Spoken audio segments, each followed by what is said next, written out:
Behind me is the new Chery Tiggo 7 and Tiggo 8, two new entrants from a new brand in Britain that promise great value, massive practicality and some plushness inside as well. So in this video we're going to investigate all of that, take them for a drive and see which is best for your life and also whether they can really take on the established marques in Britain. Let's go. Having sold 5 million cars around the world since the late 90s, Chery enters Britain as a new rival to the likes of Volkswagen, Ford and Vauxhall and pretty much every other mainstream brand you can think of. Priced from 25 grand in petrol form and 30 grand in plug-in hybrid form, the 4.5 metre long Tiggo 7 feels like a Dacia Bigster, Nissan Qashqai and even Volkswagen Tiguan rival. Now you'd be forgiven for not knowing which one's which because god they look similar, don't they? But that is the 7 and that is the 8, and remember this, the 8 has the 7 seats. I'll show you those in a bit. But first let's look at the design. Now you'll spot that the Chery logo looks like the Infiniti logo, but actually, you know, it doesn't look like an Infiniti elsewhere. It could be an Audi. Look how much that looks like an Audi from that position. Both at the rear as well have a very similar look, subtle differences. As you'll see, the 8 has a slightly different rear light design to the 7. Dare I say it, the 7's actually a little bit more interesting, a bit more youthful with those lighting features, but at the same time, from the front, I mean, can you tell them apart? No. Now the interior of the Tiggo 7 is slightly different to the 8, so it's worth sticking around for when I drive the other car. But look, first I can show you that this is pretty nice. This is the top of the range car, not surprisingly, so it does mean we get these leather-ish materials. They're quite soft, and in fact, Chery was banging on about how many materials in this car are soft touch, and I have to be honest, everything feels quite padded and it's quite soft. Even here, where your knee rests, is very slightly cushioned, although not as much as elsewhere. So it's nicely put together, and you've got some fake carbon fibre here, so it feels a bit sportier. But naturally, the main things you stare at are the screens, and actually in the 7, they are the same size, both here and there, 12.3 inches for both screens. They're pretty basic, it's pretty standard stuff. I mean, the graphics aren't particularly interesting, but they couldn't be much clearer, and I guess that's kind of what matters. The one thing I will say is, while we've got Apple CarPlay and Android Auto wirelessly, the annoying thing is there's no home button on the screen and there's no home button down here either. So it does mean that for me to exit Apple CarPlay, and I'm sure it's the same with Android Auto, I have to go to the home screen on Apple CarPlay and click Chery, and then I get back to the home menus, which is a minor annoyance, but there is now a home button there at least when I'm navigating around the actual proper system. And the system itself is familiar. It's definitely familiar from the other cars within the group, but it's nice and easy to use, and you can turn off your driver assistance features at this button click here. Also, I'm told if you swipe down, yeah, there we go, there's all the annoying ones there. So apart from ESC, leave that on, sensible people. One thing that's less fun is the slidey controls for the heaters, because I mean the Volkswagen group has been doing this, and this is a similar system here, albeit smaller. Thankfully there is also the option to slide up and down here, but if you don't want to have to open the screen, you just want to do it on the fly while you're driving, it's a little bit fiddly. But the points are scored back because look, not only do we have climate control, but also you've got heated and, if I can tap that off, cooled seats for both passengers in the front. So that's pretty good in this top of the range car. A lot of kit for the money. You have some buttons on the steering wheel. Of course, you've got adaptive cruise control with your speed limiter. This is a favorite button, by the way, which means you can customize what that does. You can change it. So if you press that, it puts your favorite radio station on, or it opens a specific thing on that. And naturally, that's for your media otherwise. So yeah, pretty standard affair stuff. Good storage space. You've got a wireless charging mat down here, a couple of USB ports, cup holders, and look, tons of space in here. Look, I can get it almost up to my elbow, and this is a cooled box, by the way, so if I rotate that, it blows the air conditioning in. Seating position is comfortable, and I must say, you know, they look quite cool, these chairs. They're quite sporty in design, and they really do hug you. Look, you can see the bolstering here on the side, so they're nice and comfortable, good for all body shapes, and I can show you the glove box is all right. And look, even though it's not an EV, there is interestingly some storage space down here, which I've used for my GoPro box right now. But if I take that out, you'll spot, oh, I'll explain what this does in a moment, by the way. But look, there's some storage under here, which is not common at all on non-EVs. Now, what does this do? It's actually to smash the window, because apparently if you get stuck in, I guess, the water or something like that, or if you get stuck in the car, Chinese cars come with these quite regularly, but yeah. It looks like the sort of thing the docs use, doesn't it, to check if you've got tonsillitis. Now for the back seats. Let's check what the access is like into the rear. It's pretty good, actually. I can tell you straight away, that is quite a wide access. Look how big that is up there, actually. So climbing in should be no problems whatsoever. Not a problem at all getting in here. And look, you can see your big chunky Sony speakers down there. Now, climbing into the back, there is a good amount of legroom. I can see, if I point that down there, my seat head is set as low as it will go. It doesn't actually go that low, so I can tuck my feet under quite easily, or relatively easily. But look, my legs are relatively not quite straight, but they're pretty good. So legroom is good. Seat looks quite cool there, doesn't it? Letterbox view. And you can see as well that the foot tunnel isn't too tall. In fact, it's about the height of your thumb. So it's basically flat. So that means for middle passengers, there's plenty of space in there, which is great. Also, by the way, this car has the panoramic sunroof, which you get on the top of the range car, and it does open as well at the first half, which is quite nice. Not always the case with these Pano sunroofs. You don't get much in the way of creature comforts though, just one USB-A port down there, a couple of vents which you can't adjust the temperature for, and a bit of storage space down here. But look, you get a middle seat that's quite wide, and if I fold down this, there are a couple of cup holders in here as well. There are, however, no ways to lower the middle seat separately, so there's no ski hatch. You have to drop these two together. Okay, let's see what the middle seat is like. I mean, firstly, my feet go in really easily, and look, I've got tons of headroom above me, and it's quite a wide seat, so pretty comfortable. This is going to be a good four-seater for sure, very comfortable four-seater. As a five-seater, it's okay. For kids, it will be absolutely fine in the back here. For three adults, it's going to be a bit snug on the shoulders, but it's all right. I can see taxi drivers using this as a five-seater quite happily. As for boot space, well look, we've got an electric tailgate, so once that pops open, you can see there is a good amount of space in here. Effectively, this is a petrol car, right? And so underneath, I'm not surprised to see a lot of storage, but it's a full-size spare tyre in there, which you do not see very often these days at all. So that is very impressive. And if you wanted to take that out, you have tons of storage space under there. And of course, the room up top here isn't too bad either. Plus, it's very easy to drop these rear seats. So just press these buttons here, do that, and then this pops out super easy. You either throw it in the boot, or in this case, I can chuck it on the floor. And then you can see we have a heck of a load of loading space. So a five-seater with seats that fold almost flat, a little bit of carpet here to help you guide heavier objects up them. Look, it'd be super easy to slide things up there. So really functional, practical, nice and sensible. Before we hit the road, I just want to show you the interior differences of the Tiggo 8, which conveniently comes in the same petrol and plug-in hybrid forms, priced from just over £28,500 and £33,500 respectively.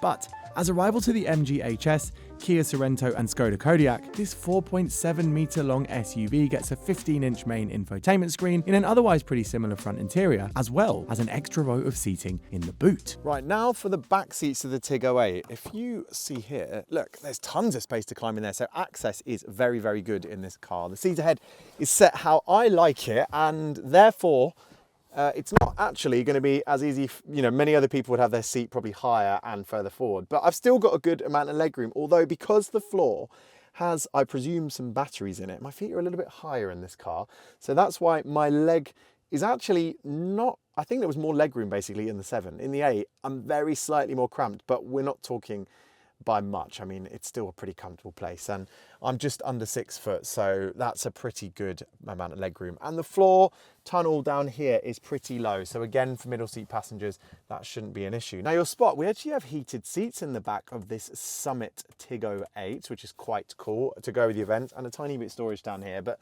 no control for the actual temperature of the air itself. Also, the middle seat is relatively wide, and look, when you fold it down, you're going to find yourself some more cup holders, but once again, just like the 7, it doesn't have a ski hatch. Now, as I show you the boot, firstly, I think the Chery Tiggo 8 plug-in hybrid wins the award for the clearest badges ever. You ain't gonna miss what model this one is, are you? But look, if I open the electric tailgate, this is where you'll spot the standard extra pair of seats you get. Now, first, without the seats folded up, you can see there's actually a load of space in here. This is a really generous boot size, and you've got bits of storage down here, obviously for the passengers, but there's no reason why you couldn't use that as well to maybe throw in some bits and bobs. And under here, there is a minimal amount of space, although most of it's taken up by the electric. So really, this is the room you've got to work with, and that's no bad thing because it's generous. But look, I'll show you what this car is all about, because if I take out the parcel shelf, which I presume if you've got a garage you'd throw out, but look how easy it is to lift up these seats. No complicated electronics like you get on a Defender, but just a couple of straps and it does the job. And you'll see there is sod all legroom in there, but if I open this door and I hop in here, you'll spot underneath here, look, there are some rails and I can slide the seat forward. So if I sacrifice a bit of legroom here, which to be fair, that's quite slim, let's put it into hatchback size. So this is now like hatchback legroom in the middle row of seats. By pulling this lever down here, that seat folds forward and then I can clamber in, he says, into this space here.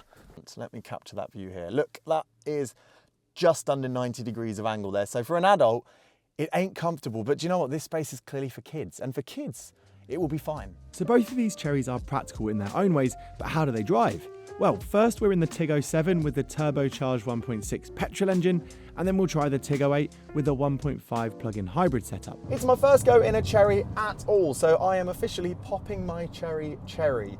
And this 7 is in top of the range Summit spec, so I'm getting the optimum 5-seater Chery experience right now. And you know what, initially I can tell you things feel quite familiar. I drove a JQ7 not long ago, and naturally there are lots of shared things in this car, and the way it gets down a road is quite similar, because first things first, if I do this with the steering wheel, there's body roll in the 1990s MPV style, so it does lean, it does roll around, it doesn't feel sporty at all. So if you're coming from a car with a slightly more sporting focus, something with an Audi badge maybe, well, this is going to feel a little bit rolly. However, over the bigger bumps, over speed humps, and even over some of the cat's eyes, bizarrely, as I drive over them now, it does quite a good job of smoothing those things out. And so the car feels pretty comfortable and relaxed. And I think it will do, especially in towns with big speed humps. It feels relaxed and comfortable all the time. It's okay, and on a cruise, if I'm cruising along on this 40-mile-per-hour road now here, the automatic gearbox settles down, the engine is basically silent. It's pretty refined in that sense. Road noise isn't too high either, and I'm not getting any wind noise over these gigantic door mirrors either. While at times the gearbox can be a little hesitant to respond to sudden requests for power, the engine, with more than 150 horsepower, is satisfyingly punchy. The steering is light and low effort, the brakes are strong, and you even get this cool invisibility mode to help out in tricky road scenarios. Now, to find out how good the technology is in this car in terms of driver assistance, the best thing I can do actually is to reverse park it into that space over there, because then we can see what the cameras are like. The digital tech is what matters these days because we all rely on it. So let's see what it's like. Let's stick it into reverse. Immediately you get your camera thrown up. Now the good thing is, look, we've got our underbody view as well. So just like some quite swanky Land Rovers, you can see what's underneath the car even when you're driving over it. And you can see my guiding lines are quite useful. This is quite low resolution, it's a bit grainy actually, but to be fair, I've got good visibility all around. Still quite jerky on the accelerator, but I can see that Mitsubishi to my left very clearly. And look, there are multiple other views as well. I can get full screen, I can get 3D with my invisible mode. It's pretty good at this price point, isn't it? I mean, look, that visibility is plenty good enough. Look, I can get right up into the bushes, so I can't really complain about that. As far as parking an SUV goes these days, it's pretty easy. Now you might be thinking the Tiggo 8 drives quite similarly, but in this spec at least, it's very different. So I'm in the 7-seater car and it does feel a bit bigger on the road, although I've still got massive chunky door mirrors. I'm still looking over the bonnet at a big butch nose, but it does just feel larger and a little bit heavier. And I think some of that is down to the fact that this car, not only is it another top of the range Summit, but it's also the plug-in hybrid, or as Chery calls it, a super hybrid. Although with just over 200 horsepower, I wouldn't really say it's particularly super. Although it's got over 50 miles of electric range, 56 is what they're claiming, so I guess in that regard, it's definitely pretty good. But the way it gets down a road is slightly different. Now, the familiarity is a lot of body roll, 90s MPV, here we are, there's no one behind me to think, what the hell is this guy doing? It is rolling around, leaning left and right. You won't fall off the road, but you will feel the car leaning and tipping if you carry speed into a bend. But thankfully, because we now have 2 electric motors, one on both axle, to go with our slightly smaller 1.5 litre petrol engine, it's quite a smooth linear delivery. So I put my foot down, the petrol engine I think is on, but basically your initial feeling is purely electric. And that's a satisfying feeling because it's quick. It means you can get up and go. You don't have that hesitation. It means if I'm going to pull out on the A1, into fast moving traffic, I put my foot down and we're off and we're going. This is great, you know, it's really quick, and the numbers on the spec sheet prove it. Ride as well is similar. Jiggly over certain bumps. Let's go over this drain cover, a little bit jiggly there. But I think maybe the extra mass is helping the car float a little bit more. And I mean float in a kind of, not in the weird, it drives like it's out of control. I mean in the sense that it's just not noticing the bumps as much. Big speed bumps and cracks like this, yeah, I mean, it's still a bit of jiggliness, but it's definitely nowhere near as much as we had in the 7. And I guess it's just the size and the added weight means we're just kind of pummeling through them. Handling is okay. I mean, it rolls, it grips. Performance, it pulls you out the corners. You know, this is not a driver's car. If you're into driving quickly or you're into performance SUVs, well, this isn't going to be the one for you. Even though it's nippy, this is much more just kind of normal feeling car. So for the average person, that's fine. But don't jump out of your sporty branded car thinking, cool, the numbers on the spec sheet look good on this, I'm gonna have fun in this. It doesn't give you any feedback through the wheel. You just drive it to be efficient or make use of that twin electric torque. Given how much tech and practicality is packed into both the Tiggo 7 and 8, it's impressive to see how low the starting prices are. You get a lot of car for starting prices way under 30 grand. So that's a quick first drive in the Tiggo 8 and Tiggo 7 with both powertrains thrown in for free as well. So I hope you got all the info you need. But ultimately it's clear that these two offer a lot in terms of kit and practicality and functionality. Of course, they don't feel as premium as other cars, but they actually aren't because the cost, well, it's super low. So I think they're going to be very competitive. But what do you think? Let me know in the comments below. And of course, if you haven't already, hit that subscribe button.